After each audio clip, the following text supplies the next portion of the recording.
All right, so we're going to begin with introducing our special guest, Professor Colin Hill, who hails from Columbia University and the Center for Computational Astrophysics. Colin did his PhD at Princeton under the supervision of David Spergel, who we're all friends of here at the CFPU. And so Colin will now begin to tell us about early dark energy and the cosmological concordance. All right, thanks, Stefan. Let's see, does that work? Can you guys see the full screen? Yes. Yep. Okay, great. All right, so first, let me just say thanks for the invitation. I do hope to visit Brown at some point in person. Hopefully that'll be sooner rather than later. But for now, thanks a lot for the invitation to give this remote seminar. So I'm going to talk about work that's described in these two papers that came out in the past few months. The phone numbers are down here on the left. These are all related to the question of early dark energy, the Hubble tension, and assessing the possible cosmological concordance of this early dark energy scenario. So the first paper was with people who are very familiar to you all, Evan McDonough, Michael Toomey, and Stefan. And then the second paper that just came out about a month ago was with the same characters, as well as Misha Ivanov, who's at NYU, Marko Simonovic from CERN, and Matthias Zaldaryaga from the IAS. All right, so just a lightning review to set the stage here.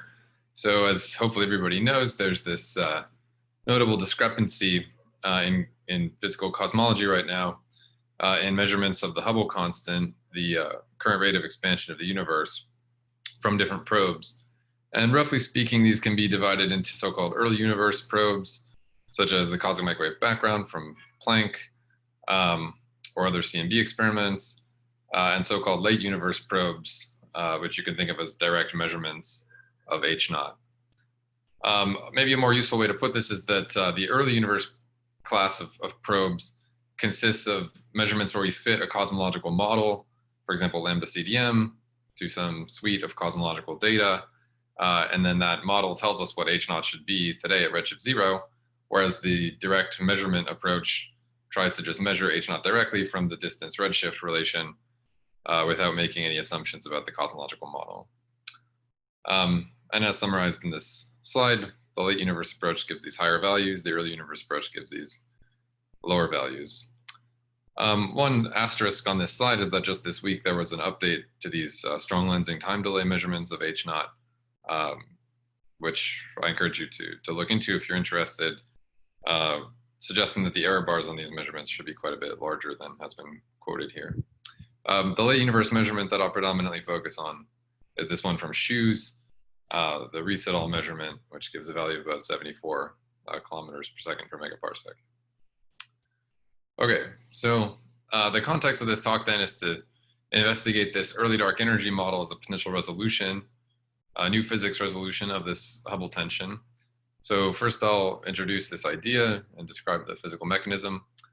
And then most of the sort of new physical content here is related to predictions for the large-scale structure of the universe in this EDE model. And then I'll go into quite a bit of details about our constraints on this model and implications for the H0 tension. All right, so as I mentioned, the motivation of this early dark energy scenario is to resolve the H0 tension with the new physics, an implementation of new physics.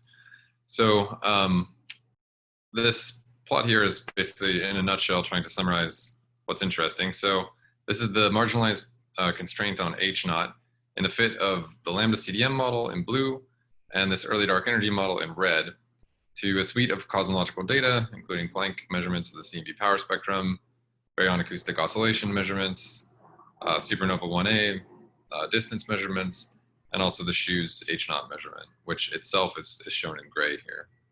And as you can see, in lambda CDM, there's this tension. Even if you include SH0ES in the combined data set, you do not get a value of H0 that's consistent with SH0ES alone. Whereas in this early dark energy model, you get something which is consistent at about 2 sigma. All right, so what's the actual physics of this resolution?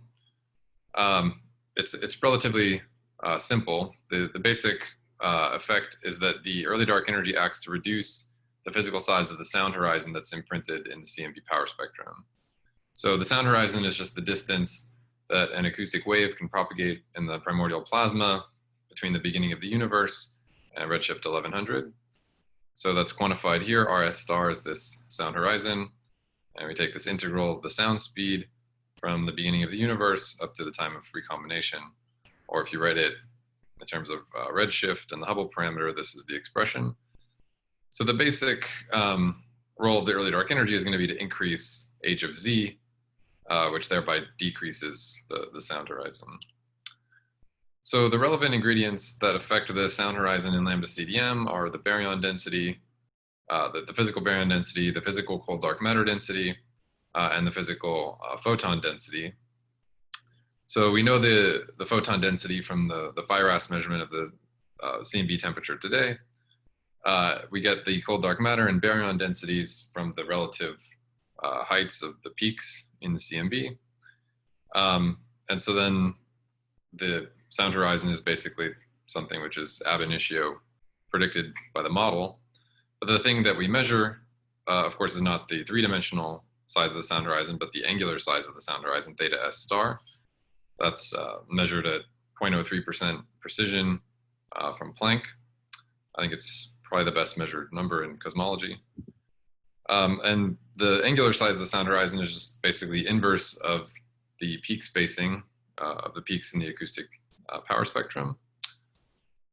Let's see if I can move this. So the angular diameter distance that we can then infer to redshift 1100 is just the ratio of the three-dimensional sound horizon to this measured angular size of the sound horizon. And so given that there's no more free parameters left to adjust, in order to match the angular size of the sound horizon, we have to change h0, which affects the angular diameter distance.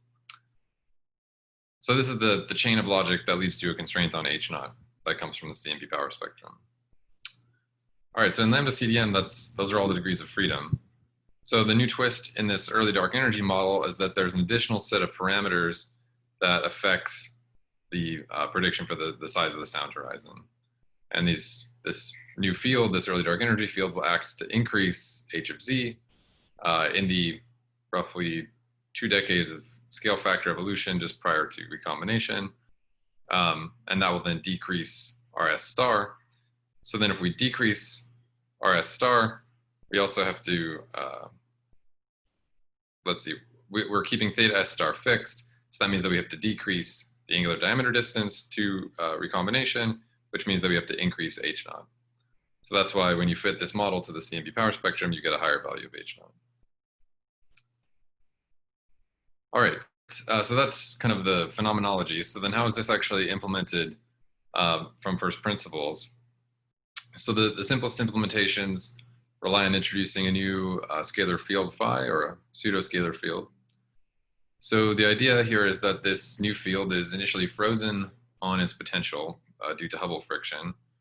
So if we look at the Klein-Gordon equation down here at the bottom, in an expanding universe, we see that there's this friction term in the middle.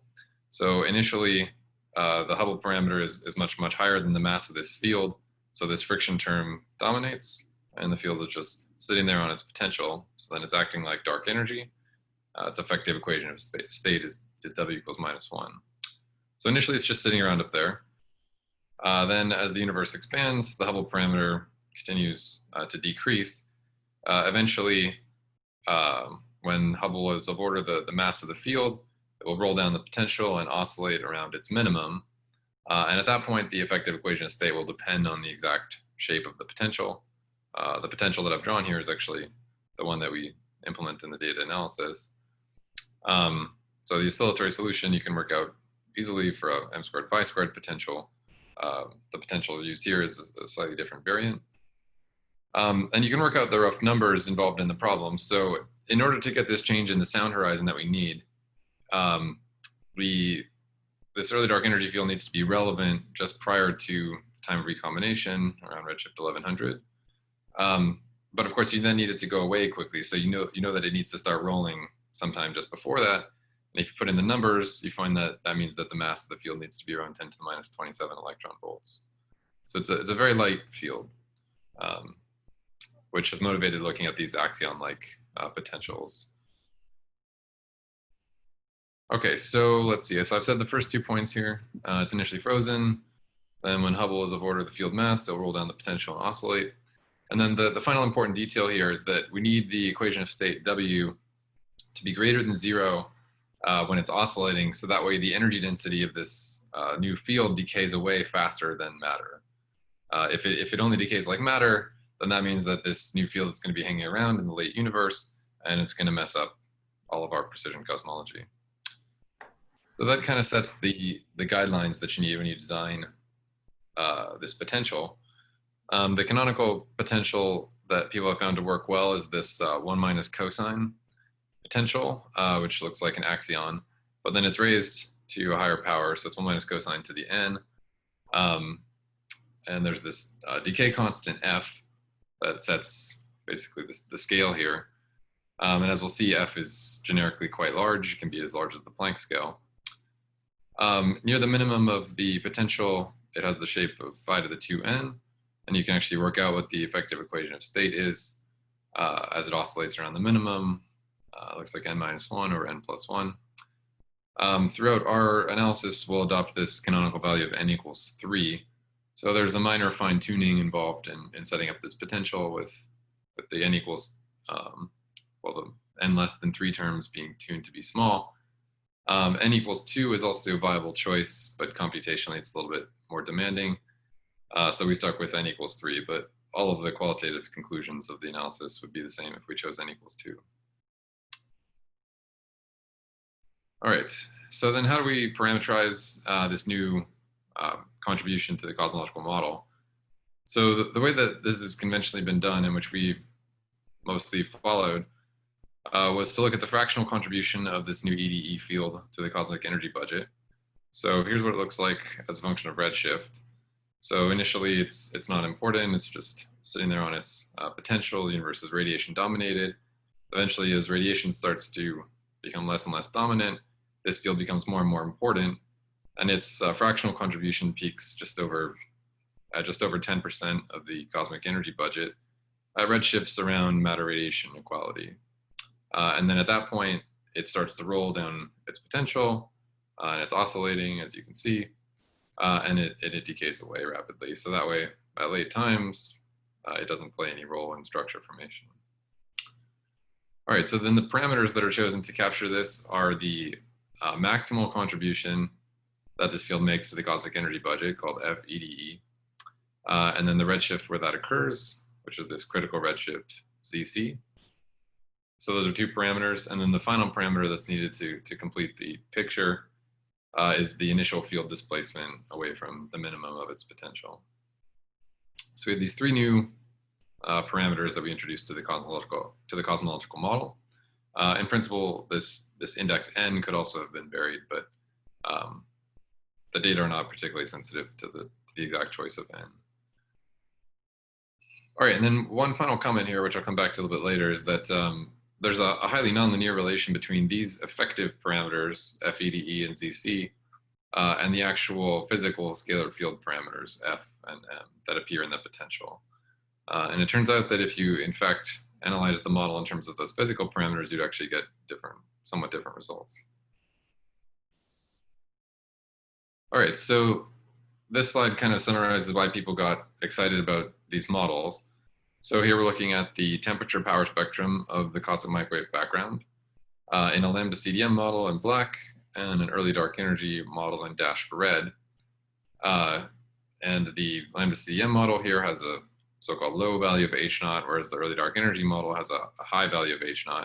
And as you can see, they're basically indistinguishable by I. The fractional difference that's shown over here on the right is on the order of percent or less than 1%. And physically, this is well understood. It's caused by this decrease in the size of the sound horizon that I mentioned earlier, which then lets you accommodate this higher value of H0 while preserving the fit to the CMB. I do want to emphasize that there is some non-trivial dynamics at play here. So if you implemented this early dark energy model without self-consistently computing the fluctuations in this early dark energy field, then you actually get the wrong answer, in particular on large scales. As soon as the equation of state of the field deviates from -1, you have to track the fluctuation self-consistently. And we do that by solving the perturbed Klein-Gordon equation directly in class, as I'll mention in a second. But if you don't do that, then you get the wrong answer. Okay, so this was kind of the state of affairs as of last July, last August. So one thing that I thought was interesting was that no one had looked really in detail at large-scale structure predictions in these models. So in particular, once you can compute the CMB power spectra, you can certainly compute the matter power spectrum, P of K. So we set off to do this. This was with Michael and Evan and Stefan. We took this Boltzmann code class, which is one of the 2 standard codes in cosmology. We modified this to include this early dark energy field. So this is all publicly available on GitHub. And of course, Michael is on the call, and you can all speak to him about this directly as well. So many of the plots from our papers are reproduced in the notebooks in this repository as well. So feel free to take a look at it. All right, so then here's what P of K actually looks like. So these are the exact same cosmological models that I was showing you the CMB power spectrum for a minute ago. But now we're looking at the redshift 0 matter power spectra here on the left. So lambda CDM in solid black, and then early dark energy in this dashed red. So in contrast to the previous plot, you can now see some differences by I, and this is a logarithmic scale. So if you can see differences by I, then they're pretty significant. So if we plot the ratio between these curves on the right, this is at a variety of different redshifts from 0 to 1. You see that there's on the order of 5 to 10% differences between these curves, including over a range of wave numbers that are well measured by current large-scale structure data sets, like the Dark Energy Survey, BOSS, KIDS, and HSC. So that suggests that large-scale structure data can play a role in constraining this scenario. So just to highlight that a little bit more, so here we're looking specifically at the midpoint redshift that's probed by the Dark Energy Survey, around redshift 0.5, and comparing 3 different models. So lambda CDM with the best fit parameters from the Dark Energy Survey, lambda CDM with the parameters that I had used for this curve, which basically is dominated by Planck information, and then an early dark energy fit, which is the same model that I showed on the previous slide. And again, if you look at the ratio between these, you can see that while there's some difference between the lambda CDM fits to say Planck and DES, there's a much larger difference in the prediction of this early dark energy model and the constraints from DES as represented by their best fit lambda CDM model. And in particular, it's a large difference over the range of wave numbers that the Dark Energy Survey measures at high accuracy. So this blue shaded region basically encapsulates the range of wave numbers that they constrain in their Y1 analysis. All right, so I showed you these differences, but I haven't fully explained where they come from. So one might wonder whether these are due somehow to the actual presence of this early dark energy field or caused by something else. It turns out that the predominant effect that drives the difference is actually the shifts in the other normal cosmological parameters that are required to preserve the fit to the CMB data in this early dark energy model. So one could have kind of intuited some of this already just by looking at the existing results in the literature. So here I'm showing constraints from this paper by Tristan Smith et al. That came out last year. So what we're looking at here are the posteriors on the standard cosmological parameters in the fit of lambda CDM in blue or early dark energy in red to this variety of cosmological data sets, including Planck and including SH0ES in particular. So in addition to the change in H0 that I had showed you at the beginning of the talk, this is that same panel that I showed you at the very beginning of the talk. In addition to that, you also see a large increase in the physical density of cold dark matter. So that's this panel right here. So that shifts up by something like 2.5 sigma. And the physical reason for that is that the early dark energy field, while it's acting in the early universe, it's acting to slightly suppress the growth of perturbations, the same way that dark energy today is also suppressing the growth of perturbations. In the CMB language, this would be called the early Isw effect. And to compensate that, you have to crank up the amount of cold dark matter in order to get the amplitude of fluctuations at redshift 1100 correct. So that's one effect. In addition, there's also a pretty significant increase in the scalar spectral index, NS. And that's because this suppression of perturbations is a scale-dependent effect. And so you end up having to change NS a bit in order to get the tilt of the final CMB power spectrum correct. So the upshot of those two changes is that you change the overall amplitude of the matter power spectrum at late times, as quantified in the parameter sigma 8. And you also increase the amount of matter in the universe because of this increase in the amount of cold dark matter. So this is conventionally captured in this parameter S8, which is a combination of sigma 8 and omega m. This is the canonical parameter that weak lensing surveys constrain.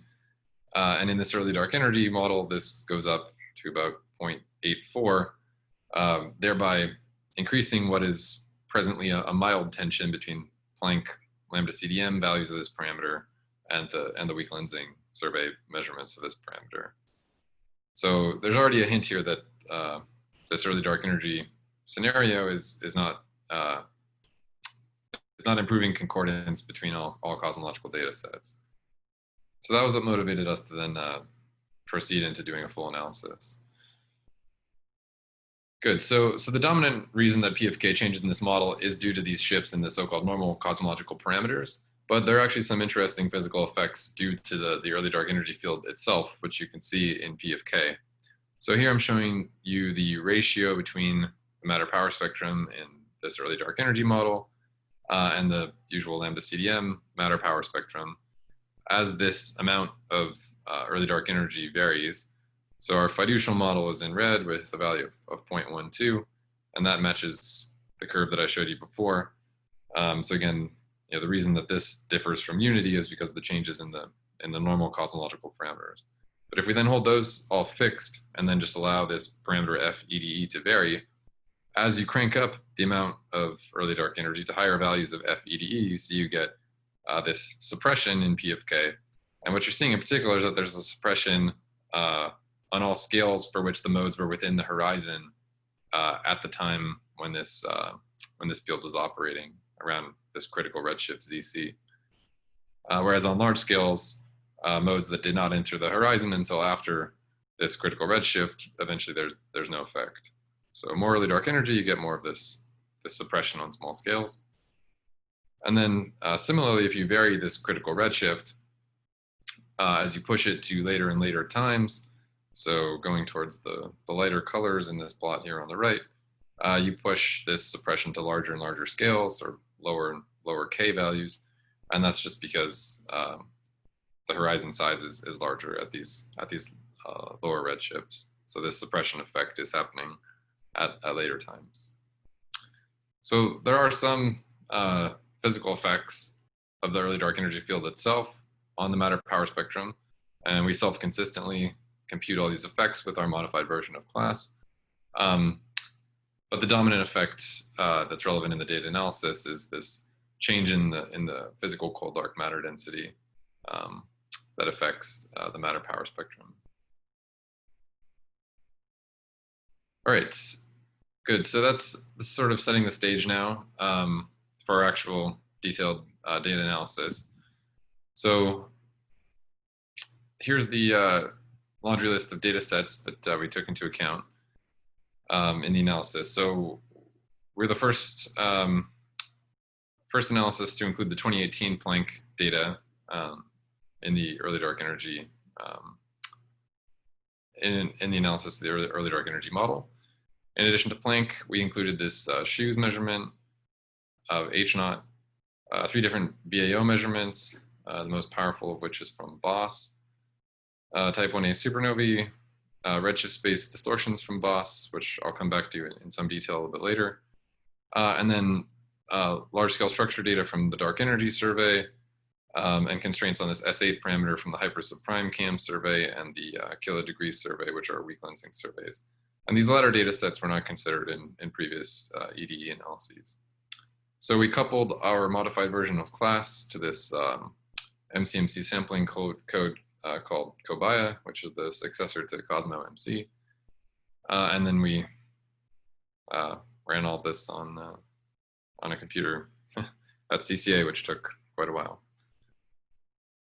All right, so first, the thing we first set out to investigate was the question of whether there's evidence for this early dark energy field in the primary CMB data alone. So just looking at the Planck primary CMB power spectra. And interestingly, nobody had asked this initial question first.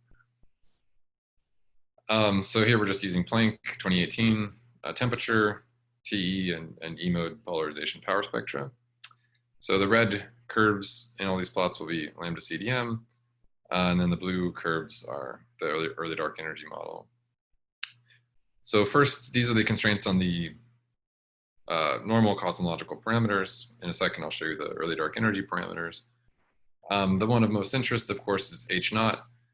So what happens when you fit Planck alone to this early dark energy model is that you get a broadening of the error bar on H0 because you open up a degeneracy between H0 and these early dark energy parameters, but you don't see a major shift upwards in the value of H0. So Planck alone is not really preferring, well, it's not preferring the existence of this early dark energy field.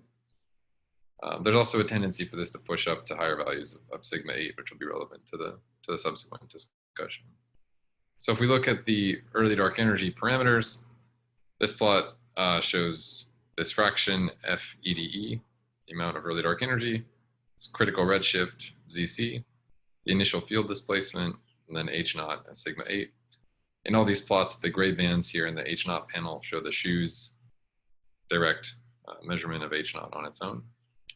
So what you see is that the posterior for FEDE, when you fit Planck alone, is strongly peaked at 0. So Planck itself doesn't prefer the existence of this early dark energy field, and you got this upper bound of about 0.09 at 95% confidence. So that's interesting, but on its own is not quite strong enough to rule out the range of parameter space that would be interesting for the H0 tension. So one can then proceed to combine with other data sets and see what happens. So the next thing that we set out to do was to replicate the analysis that had been done previously with the exact same choice of data sets. So that was Planck, both the primary Planck power spectra plus CMB lensing, the SH0ES measurement of H0, which is very important here, type 1a supernovae, BAO, and redshift space distortions from BOSS. So with this combination of data sets, you see exactly the behavior that had been seen in the previous analyses from Poulin and Smith. So you get this large increase in the amount of cold dark matter. You also see the increase in H0 down here, which goes some distance to reducing the tension with SH0ES alone. You see this increase in the scalar spectral index, NS, and then you also see this increase in sigma 8 that I had mentioned earlier, which will play a role in the combination with weak lensing data sets later. So this is good. Everything is reproduced. There's some small changes as you go from 2015 Planck data to 2018, but nothing major. So then if we look at the constraints on the early dark energy parameters themselves, we detect the existence of the early dark energy in this particular data set combination at about 3 sigma. So you get a preferred value of about 10% of the energy density of the universe being in the form of this early dark energy field with a critical redshift that happens to peak right around the redshift of matter radiation equality, so a redshift of around 3,500. And there's also a preference for a large initial displacement of the field on its potential, which is somewhat interesting.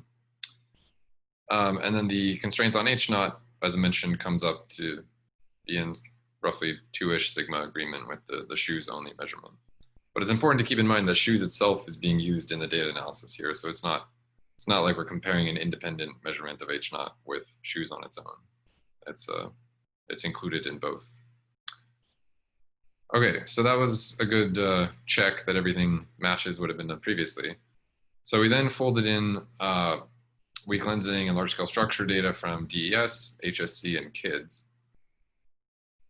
So sorry for all the triangle plots, but this is just walking through the story of the data analysis.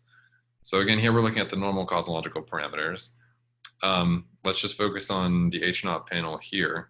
So as you fold in the additional large-scale structure data, so first DES on its own, well, including everything, and then also adding DES is in blue, and then when you add the S8 information from KIDS and HSC, that's the green posterior. So what's interesting is that as you include these data sets that prefer low S8 values, they push you back down towards lower values of sigma 8, as you would expect, as well as lower values of the physical cold dark matter density, shown here, and lower values of the scalar spectral index. And as a result of this, it doesn't allow the early dark energy model to push up towards high H0 values. So it starts to pull you back down towards lower H0. And if you then look at this in terms of the early dark energy parameters, shown here, you go from what we had previously seen to be a roughly 3 sigma detection of the early dark energy to now having less than 2 sigma evidence for the early dark energy. So this push and pull between these different data sets is, they're basically pulling against each other in a way that's not really indicative of concordance. And you can, essentially read this off from the correlations that you see in the 2D posterior plots. So in order to have a large value of H0, you need to have a large value of FEDE. I mean, that's the basic physics of the scenario in one single panel right there. But then as a result of that, you need to crank up the value of sigma 8 to compensate this additional early Isw effect. And so there's a positive correlation between sigma 8 and FEDE as well. And that goes the exact wrong direction to accommodate the weak lensing data sets. So you're always fighting against each other here. Let's see, good. And so then the value of H0 starts to walk back down towards its lambda CDM value. All right, so then the final thing that we looked into in this data analysis was to actually go back a step and say, what would we have found if we just did the analysis without including shoes data? So for the Bayesians out there, right, one of the rules of thumb of Bayesian data analysis is that before you combine a bunch of data sets to derive joint constraints on a model, you need to check that each of the data sets individually yields parameter constraints that are plausibly drawn from the same realization of that model. If they're not, then you can get highly misleading results if you combine them ab initio.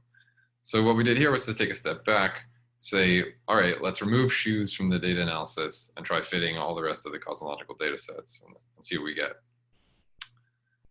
So that's what's shown here. So lambda CDM is red, early dark energy is blue. These are the normal cosmological parameters. And you can see that, for example, we get this broadening of the error bar and the cold dark matter density in the early dark energy scenario, as one would expect. And you get some broadening of the error bar in H0, but there is not a big upwards shift in H0. I'll give you the value in just a second. And in particular, the tension between this measurement and shoes on its own is clearly persistent. So the combination of Planck plus BAO plus DES plus supernovae plus RSD plus KIDS plus HSC gives you a huge amount of constraining power in cosmology. And if you fit this to the early dark energy scenario, then these data sets on their own do not prefer the existence of this early dark energy field. So you can then turn this into an upper limit on the amount of early dark energy, which is what's done here. So the blue curves here are the result that I was just talking about, the analysis of everything, but without shoes, what we call walking barefoot. So that's this blue curve here, and the upper bound is about 0.06 at 95% confidence. So there's some clear tension between this and the amount of early dark energy that's needed to resolve the Hubble tension, which is on the order of 10%, FED of order 0.1. So in terms of H0 itself, the tension between shoes and all these other data sets is about 3.3 sigma in the context of this EDE model. So in LCDM, that tension is something like 4.4 sigma. In early dark energy, it's still 3.3 sigma. So even with these 3 additional parameters, you really can't reduce this to a meaningful resolution. And the actual constraint on H0 is given here. As you can see, the value is quite a bit displaced from shoes on its own. All right, so that was kind of the punchline of our first paper. There's one other point from this paper that I want to mention briefly. So as I alluded to a little bit earlier, there's a highly nonlinear relation between these effective parameters F, EDE, and ZC, and the actual physical scalar field parameters that appear in the potential, the decay constant F, and the mass of the scalar field M. So in all of the data analyses done previously, including the ones that I've just showed you, we adopted uniform priors on these effective parameters. But those are in fact very non-uniform on the physical scalar field parameters. So here what we did was we took the uniform priors on these effective parameters and then sampled from those priors, and then we're plotting now the effective implicit priors on the physical parameters. So log 10 of the decay constant in units of the Planck mass and log 10 of the scalar field mass.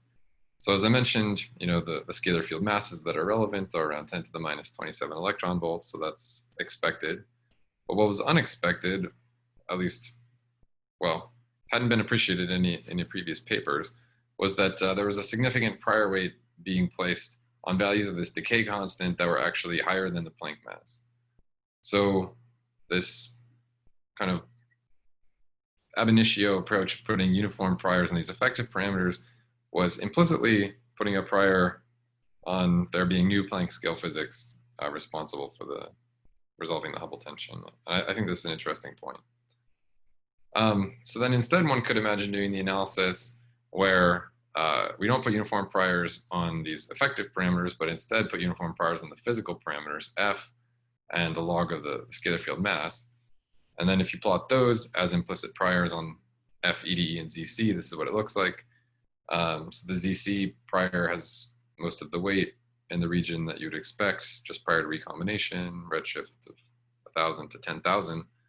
But the FEDE prior then becomes much more strongly weighted towards small values of FEDE, because this is directly connected to the decay constant F that appears in the potential. So we actually reran our Planck-only analysis using these physical priors on scalar field parameters, and that's shown in green. This is just a update of the Planck-only plot that I showed you a little bit earlier. And if you do this, then the constraint on EDE actually gets much stronger, because this implicit prior on F is placing much stronger weight towards small values of FEDE. And that eventually translates into a very robust constraint on H0 that hardly even moves in this early dark energy scenario. So putting it all together, just as a summary of this paper from March, we looked at a variety of these different data set combinations. Here I'm showing you a bunch of these all at once in these, in terms of the effective parameters on the for the early dark energy field. And the punchline result, if you do the analysis of all the data sets without shoes, is this cyan curve here. So in terms of FEDE, you get this tight upper bound. And the only data set that drives the preference for the existence of this early dark energy is shoes. So it's only when you include this shoes constraint that you get a big shift in all the posteriors that tries to push you towards the existence of this EDE.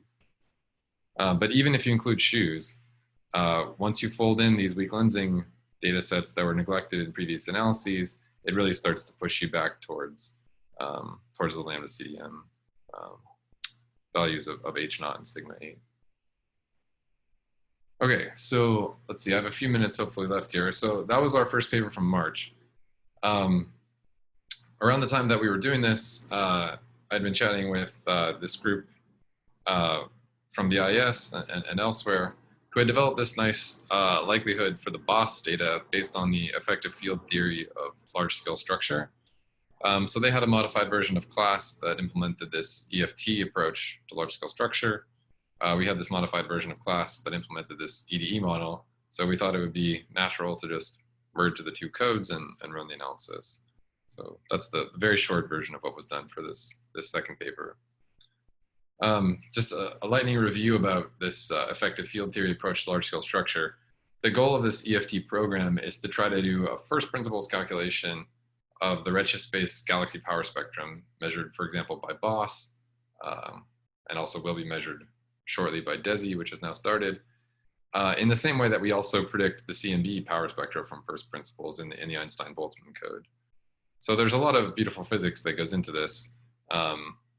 It's an effective field theory in the sense that it's a fluid that obeys the equivalence principle and the set of rotational and translational symmetries that one expects. As a result of using this EFT approach, you introduce these UV counter terms that have to be marginalized over. There's also some beautiful physics involved in the resummation of these long wavelength infrared modes that's necessary to get the BAO prediction correct.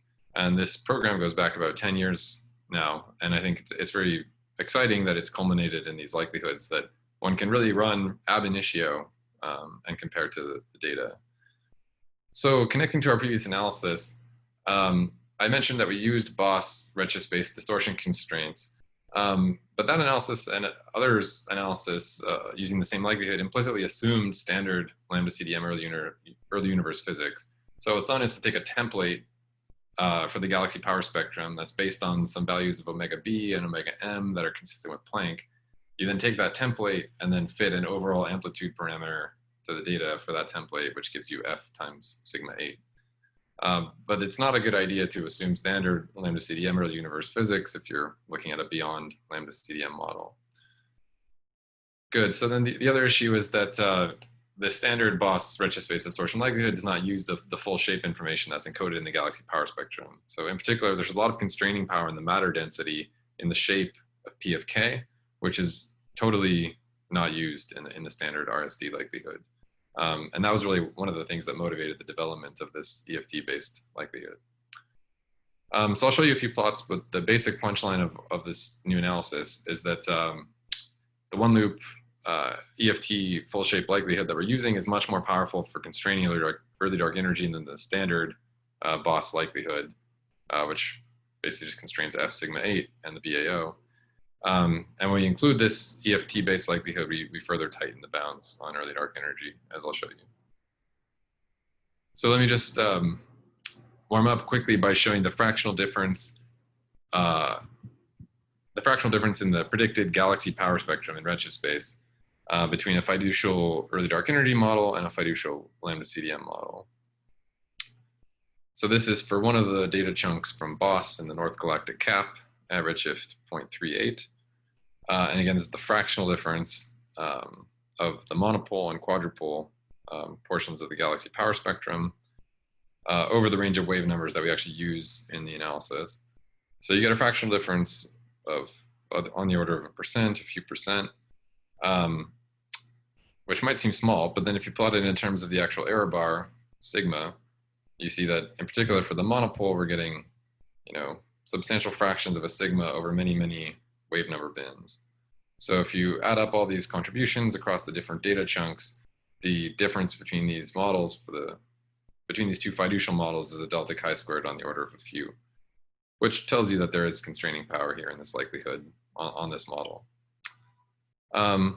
Let's see it. So one important comment here is that we have separately refit all the nuisance parameters in the EFT for the two different models. So the differences that you see here really are due to differences from cosmology, not because the galaxy bias parameters are different. So the nuisances here, I mean things like the B1, B2, the shot noise amplitude, and things like that. And then the biggest difference that you see here between them is the shape and position of the BAO wiggles in the monopole, and that's actually coming from the change to the cold dark matter density. So again, as we had seen for S8, the real problem with the early dark energy model is that you crank up the amount of cold dark matter and when you fit it to the CMB, and that causes problems for large scale structure. All right, so skipping to our major punchline, this is the result of doing the full analysis with just the combination of the Planck data, this EFT-based likelihood from BOSS, and then S8 constraints from DES, HSC, and KIDS. So the green and blue are the results for the early dark energy model. The red curves here are for lambda CDM. The ordering of the parameters is a little bit different than in my previous plots, so sorry about that. But let's see, so focusing first just on this constraint on FEDE. So the green curve here is what I had showed you from our previous analysis of Planck alone. So you got this upper bound from Planck alone. Then when you add in the BOSS EFT likelihood and this S8 and the S8 constraints from weak lensing, pushes you down significantly to a pretty impressive upper bound of FEDE less than 0.05 at 95% confidence. So again, remember the values of FEDE that you need for the Hubble tension are on the order of 0.1. So we're getting into terrain where it's pretty strongly ruled out by the data. And then if you look at the bound on H0 that you get in this early dark energy model, you get a constraint of about 68.7, which is in 3.6 sigma tension with shoes on its own. So shoes on its own is shown in the gray band up here. And the basic upshot is that even in this early dark energy model, there's just not enough freedom left after you include all this constraining power to reconcile the tension. All right, and then the last technical point that I wanted to make before I wrap up is that one thing that I think was really cool here was that we were able to explicitly show that this EFT-based likelihood had significant additional constraining power on the early dark energy model compared to the standard F sigma 8 plus BAO likelihood from BOSS. So the red curves here are our new EFT likelihood, and then the blue curves here are the standard BOSS likelihood. And the most interesting one to look at is probably the panel for FEDE itself. So Planck alone is again in green. Then if you had used only the standard BOSS likelihood, you get this blue curve. So in fact, it weakens the bound a little bit on FEDE. I mean, it's roughly consistent with Planck alone, but certainly doesn't improve the constraining power at all. But then if you use this EFT-based likelihood instead, you get this significant improvement in the constraint on EDE. And physically, we understand well where this is coming from. It's just the fact that you have a really strong constraining power on the amount of cold dark matter that comes from the shape of the power spectrum, which is used in this EFT-based likelihood. So I think this is a very nice demonstration of a major payoff from this sort of 10-year-long program of developing this theoretical approach to large-scale structure. Okay, so I'm pretty much out of time. Let me wrap up. The basic upshot here is that we didn't see any evidence for the existence of this early dark energy component in CMB only or CMB plus large-scale structure analyses. Instead, we just get these tight upper limits that I've just showed you. So if you phrase that in terms of how it compares to shoes on H0, then there's still significant tension on the order of 3.5 sigma, even in this model. And the basic physics is easy to understand. Higher H0 means that you need a higher value of FEDE so that this new field is actually relevant. But then that increases the amount of cold dark matter and these associated parameters in the CMB fit, and then that worsens the fit to large scale structure data. So that's why, coming back to the title, we feel that this early dark energy model does not exhibit the property of restoring cosmological concordance. So I would say the outlook maybe for this particular model is a little bit bleak, although the hope is that we may be able to modify it in some way that would not necessitate this increase in the cold dark matter density. So that's a challenge for theorists to go back to the drawing board.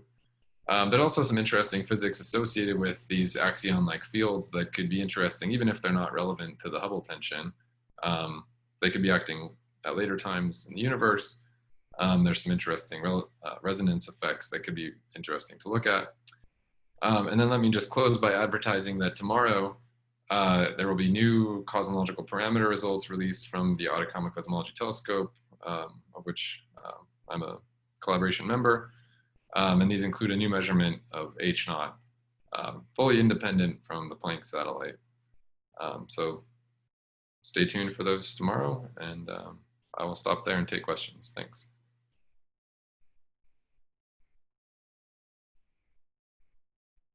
Okay, let's thank Colin for this wonderful talk. Put my video back. So we're gonna open up some questions. Let's see, how do we do this? So what I'm gonna do is unmute everyone. I think it'll be useful for people to just open up for like a free-flowing discussion. So if everyone could unmute themselves, or at least those who want to ask questions, please go ahead and do so and ask away. I'll start with a question. So are you optimistic about any future early dark? I guess he was asking if you were maybe optimistic and other early dark energy options, I guess is what I gather. That's what he was trying to ask. Yeah, I heard that beginning, but it seems like we lost him. Yeah. Yeah, my outlook on this is basically that I worry that any approach to solving the H0 tension that's based on introducing some new component that increases H of Z just prior to recombination will run into this exact problem of this early ISW contribution that necessitates change in the cold dark matter density. So without introducing some additional degree of freedom that can counteract that somehow, I don't see an easy way out. In terms of the Hubble tension more generally, I am maybe more optimistic about approaches that, well, there's this strongly interacting neutrino model where you change effectively the time when the neutrinos become free streaming in the early universe. That might be one way out. There's also been a lot of interest recently in these approaches to change the time, the effective time of recombination, either through varying fundamental constants like the electron mass, or introducing baryon clumping, for example, with primordial magnetic fields. I think those could be interesting to try to pursue. Yeah, it's a tough problem. I don't. If I had a great answer ready to go, I'd be writing it up right now. But I don't have the answer yet. What about hybrid models? Have anyone ever looked at models that combine like late time effects with early dark energy? Yeah, that might. In other words, yeah, that might be what's necessary. Yeah, I mean, from an Occam's razor standpoint, I would love it if we could find some model that worked that only had one or two new parameters. Right. Yeah, one comment I should make here is for this early dark energy model, one possible option that could help would be to allow the neutrino mass to vary, which could alleviate some of this increase in the cold dark matter density, at least as it affects sigma 8. Whether there's enough freedom to allow neutrino masses that are large enough to make a big difference for that, I don't know. Something that we could try, which would be kind of a minimal addition to see if we could make this model work. So that could be one way out for this. Yeah. So are you familiar? I think didn't Mark Trodden and someone write something with doing something with neutrino mass? I don't know if it was the same effect. Yeah, they tried to realize an early dark energy like effect by coupling. I think they coupled the new field to right. What they were trying to do was to couple this new field to the behavior of the neutrino sector at the time when neutrinos transition from being relativistic to being non-relativistic. Yes. And to drive the early dark energy behavior. But one of the things that didn't make sense to me about that proposal was that the redshift when neutrinos become non-relativistic is around redshift 100, whereas we need this early dark energy to act around redshift of a few thousand. So their argument there was that they were going to crank up the neutrino masses by a large amount, something like 1 electron volt or 2 electron volts. But I think that you really start to run into problems with that. I think it actually conflicts with constraints from Katrin, like actually laboratory-based constraints now. So that Okay. is difficult. But yeah, the approach of using this axion-like model and then also allowing the neutrino sector to have some additional freedom might give you enough wiggle room to make this model work. That's one way out, maybe. I mean, in principle, axions could, could interact with neutrinos, as you know, but I don't know what that effect would be and what the decay constant for that particular neutrino species might be, or what the constraints are for that. That might be something to look into just to check. Yeah, from a model, I haven't even thought about it from like the more technical model building perspective as to what would be the natural set of interactions to include if you did have the axion or axion-like field and some something that acts to give the neutrinos a large mass as well. Okay, we can talk offline about that. So I know that some people here at Brown are working on Hubble tension from different perspectives, like Stephen Clark and Savis's group. Well, the approach that we took was completely different, and as we showed in our last paper, it doesn't seem like we can do much with that. You know, the late universe decays. Yeah, so this is like the decaying dark matter approach, right? Yes, that's a decaying dark matter approach that initially it seemed to be promising, but in the paper that we put out last June, this past June, a month ago, we basically show that it simply cannot work. I mean, the preferred model is LCDM, and there's nothing you can do about relieving the tension, basically. Mostly because of the ISW and lensing.